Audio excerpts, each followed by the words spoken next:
রাজাকার এবং পালাকার কে কোন চক্র নিয়ে কোন ষড়যন্ত্র নিয়ে কখন কোন কর্মসূচি দেয় এ ব্যাপারে সতর্ক যেমন থাকতে হবে, সেই কর্মসূচিকে সমর্থন করা কিংবা বিরোধিতা করা এটা করার আগেও বিশ্লেষণ করতে হবে। গতকাল রাতের যে তাণ্ডব, সেই ক্ষেত্রে আমাদের কোনো বক্তব্য আনুষ্ঠানিকভাবে যদি বলতে হয় সেটা দলের পক্ষ থেকে বলা হবে।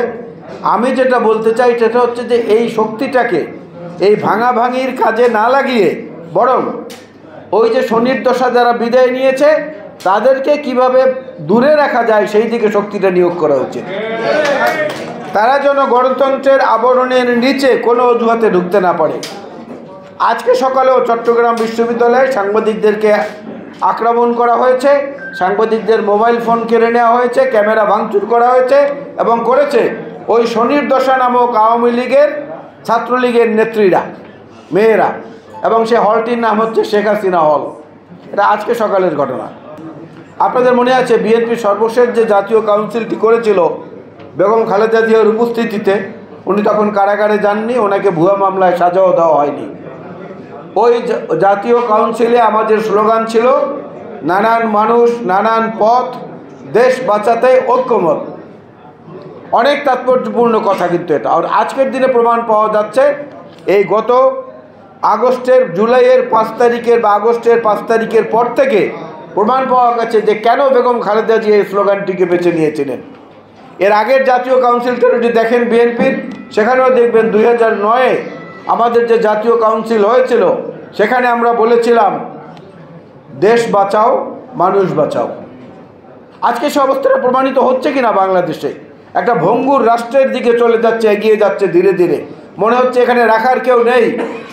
একটা সময় স্বাধীনতার অব্যবহিত পরে বাংলাদেশের প্রখ্যাত নাট্যকার আব্দুল্লাহ আল মামুন তিনি একটি নাটকের নাম দিয়েছিলেন ক্রস রোডে ক্রস ফায়ার।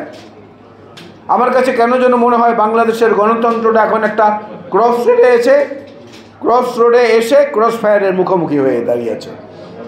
এই অবস্থাটা অত্যন্ত সংকটাপন্ন, অত্যন্ত ভঙ্গুর।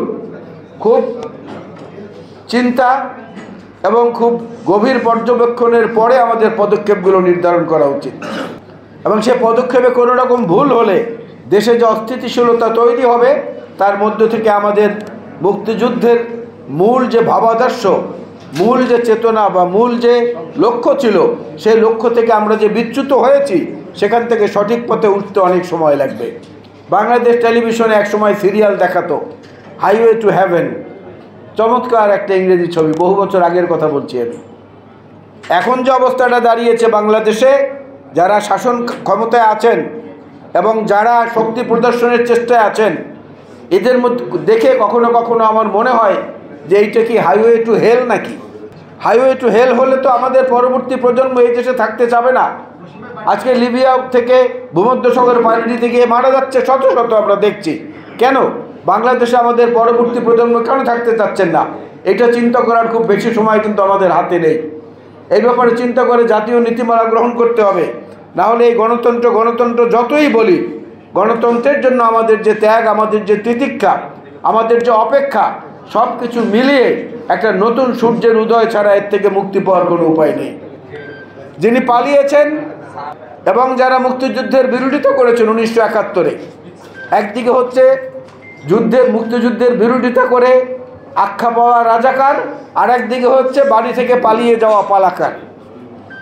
রাজাকার এবং পালাকার কে কোন চক্র নিয়ে কোন ষড়যন্ত্র নিয়ে কখন কোন কর্মসূচি দেয় এ ব্যাপারে সতর্ক যেমন থাকতে হবে, সেই কর্মসূচিকে সমর্থন করা কিংবা বিরোধিতা করা এটা করার আগেও বিশ্লেষণ করতে হবে। আমার কথাগুলো খুব কঠিন মনে হতে পারে, কিন্তু এই কথাগুলি সহজভাবে বুঝে নেওয়ার চেষ্টা করবো আমরা সবাই। আমার কাছে কেন যেন বারবার মনে হয় দেশটা খুব একটা ভালো গন্তব্যের দিকে যাচ্ছে না। এই ভালো গন্তব্যের দিকে নিয়ে যেতে হলে দেশ পরিচালনায় অভিজ্ঞতা সম্পন্ন যারা রয়েছে, যাদের সবচেয়ে বেশি জবাবদিহিতা জনগণের কাছে, তাদের খাতে এই দেশ পরিচালনার দায়িত্ব দিতে হবে। এর বাইরে কোনো বিকল্প নেই। একটা কথা আপনারা আমার সঙ্গে অবশ্যই একমত হবেন সবাই, এই দেশে আমলাতন্ত্রের কোনো জবাবদিহিতা নাই, এই দেশে পুলিশ প্রশাসনের কোনো জবাবদিহিতা নাই, এই দেশে যারা সচিবালয়ে বসে দেশ পরিচালনা করছেন, ফাইলে স্বাক্ষর করছেন, কিংবা বিভিন্ন অধিদপ্তর পরিদপ্তরে বসে কাজ পরিচালনা করছেন, কারো জনগণের কাছে সরাসরি কোনো জবাবদিহিতা নাই।